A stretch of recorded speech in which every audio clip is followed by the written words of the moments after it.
Hey, I just wanted to share a little story with you. So, I am planting a wildflower garden and I'm really excited about it this year.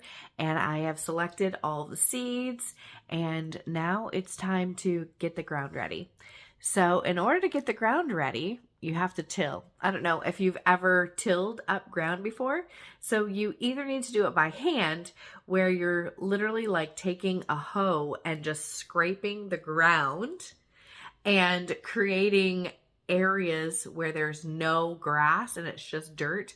Or you can use a rototiller where you stand behind it and it has two wheels and the blades are going and you're pushing it and it's breaking up the earth. So that's what I was doing.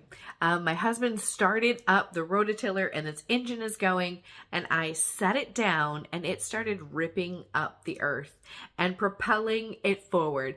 And as it was propelling it forward, it was just ripping up the grass, ripping up the grass, ripping up the grass.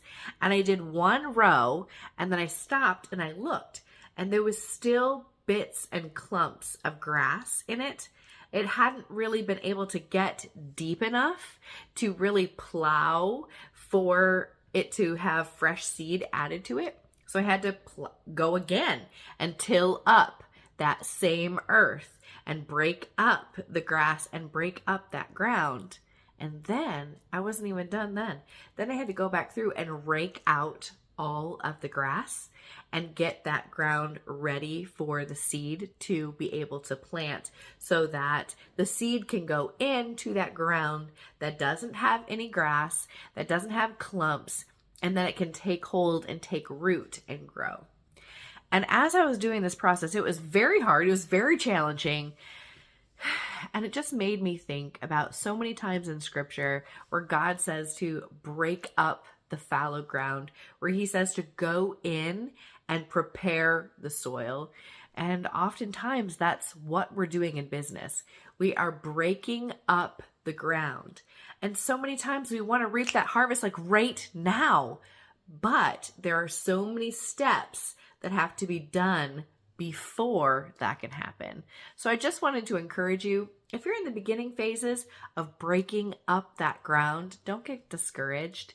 Go back again and break up the ground again. Do that hard work.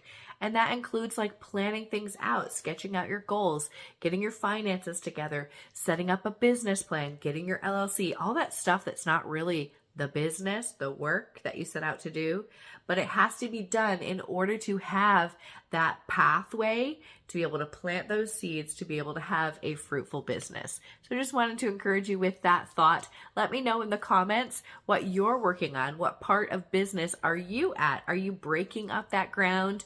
Are you removing things and getting your processes in order? Are you planting the seeds? Where are you in business? Let's cheer each other on this morning.